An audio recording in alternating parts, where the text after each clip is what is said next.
قال النبي صلى الله عليه وسلم يقول البلاء كل يوم إلى أين أتوجه يا رب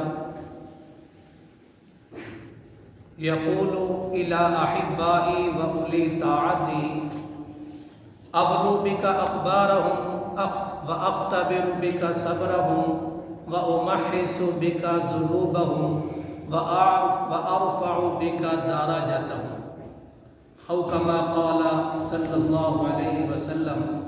حدیث قدسی ہے، اللہ کے نبی صلی اللہ علیہ وسلم اللہ تبارک و تعالی سے بات نقل کر رہے ہیں۔ 3 کتب احادیث میں اور 2 تفاسیر میں امام رازی کے حوالے سے یہ روایت میں آپ کو سنا رہا ہوں۔ یقول البلاء کل یوم، ہر دن بیماری، مصیبت، تکلیف، پریشانی، الفاظ پہ توجہ کرنا ہے، ایمان تازہ ہوگا۔ ہر دن مصیبت، بیماری، تکلیف، ازمائش پوچھتی ہے، الی این اتوجہ یا رب، آج میں کس کی طرف جاؤں، آج میں کس کا دروازہ کھٹکھٹاؤں؟ یقول الی احبائی و اولی طاعتی، اللہ تعالیٰ بیماری کو، تکلیف کو، مصیبت کو، پریشانی کو کہہ رہا ہے میرے ماننے والوں کے پاس جا، میرے پیاروں کے پاس جا۔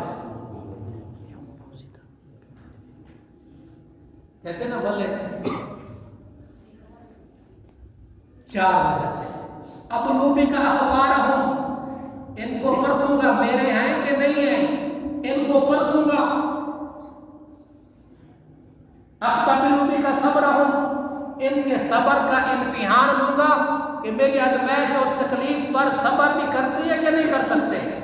وَأُمَحِّصُ بِكَ ذُنُوبَهُمْ، تیسری بات فرمائی، اس بیماری، تکلیف، مصیبت اور پریشانی کی وجہ سے ان کے گناہوں کو معاف کروں گا۔ ان کے گناہ معاف ہوں گے۔ آپ کے دل میں بھی خیال آ رہا ہوگا، پڑھا بھی ہوگا، سنا بھی ہے، قرآن میں بھی آتا ہے، حدیث میں بھی آتا ہے، انبیاء پر تکلیفیں، انبیاء کو گناہوں سے پاک۔ اگلا جملہ چوتھی وجہ بتا دی، وَأَرْفَعُ بِكَ دَرَجَتَهُمْ، بس اوقات گناہ نہیں ہوتے، یا ہوتے ہیں تو پھر بھی درجات بلند ہوتی ہیں، اگر گناہ نہیں ہوتے، پاک ہستی ہے، اللہ ان کے درجات کو بلند کرتا ہے۔ وَيَقُولُ الرُّخَاءُ، یہ بھی سننے کی بات ہے، وَيَقُولُ الرُّخَاءُ، ہر تک خوشی، صحت، عزت، تمنگری پوچھتی ہے، اِلَىٰ أَيْنَ أَتَوَجَّهُ، آئے اللہ میں کس کے پاس جاؤں؟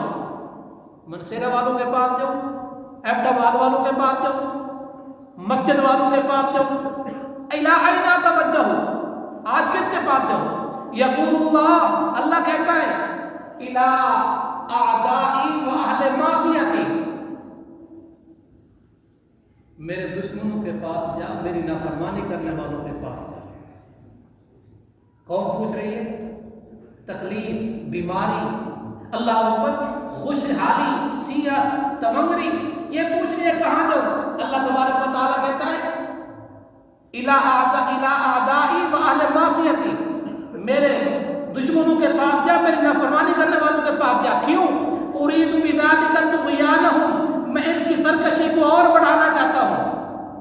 آپ نے دیکھا ہوگا محلے میں تنگ کر رکھا ہے، ناک میں تنگ کر رکھا ہے، لیکن خوشحالی کی زندگی گزار رہے ہیں، اللہ نے اس کو ڈھیل دے رکھی ہے۔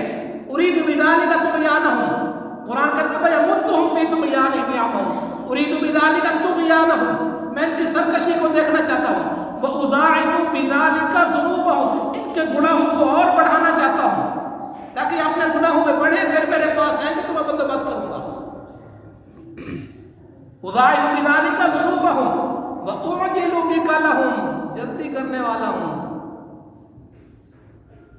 ہاں جلدی کرنے والا ہوں، جلدی کرنے والا ہوں۔ ان ربک لبالمرصاد، بے شک تیرا رب گھات میں ہے۔ امام راضی رحمۃ اللہ لکھا ہے کہ اللہ رب العزت نگرانی کر رہا، دیکھ رہا ہے کون کتنی نافرمانی کر رہا ہے، پھر جب وہ حد سے بڑھ جاتا ہے، پھر اللہ رب العزت کرتا ہے فصب علیہم ربک صوت عذاب، پھر اللہ عذاب کا کوڑا برساتا ہے، عذاب کو کوڑے برساتا ہے۔ اور چوتھی بات کیا ہے؟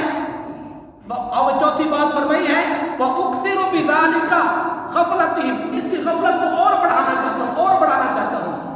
تو فرمایا حدیث پاک میں آتا ہے جس کے گناہوں پر فوراً پکڑ ہو جائے، سمجھ لے کہ اللہ کے ہاں کوئی مقام ہے، وہ سیدھا راستے پہ لانا چاہتا ہے، وہ سیدھا راستے پہ لانا چاہتا ہے۔ اور اگر وہ اسی طرح جا رہا ہے تو پھر خطرے کی بات ہے۔ آخری بات صحیح بخاری کی روایت میں ہے اشد الناس بلاء الانبیاء ثم الامثل فالامثل، اللہ کے پیاروں پر اشد الناس بلاء، یہ مصیبتیں، بیماریاں، تکلیفیں نبیوں پر آئی ہیں۔ ثم الامثل فالامثل، پھر جو نبیوں کے قریب ہوں گے وہ صدیق ہوں گے، وہ عادل ہوں گے، وہ حیادار ہوں گے، وہ شجاعت والے ہوں گے، وہ امین ہوں گے، وہ مسجد علی اصغر کے نمازی ہوں گے۔ آزمائشیں اسی طرح آئیں گی، لیکن اس آزمائش میں جب انسان صبر کرتا ہے تو انما یوفی الصابرون اجرہم بغیر حساب، اللہ تبارک و تعالیٰ صبر کرنے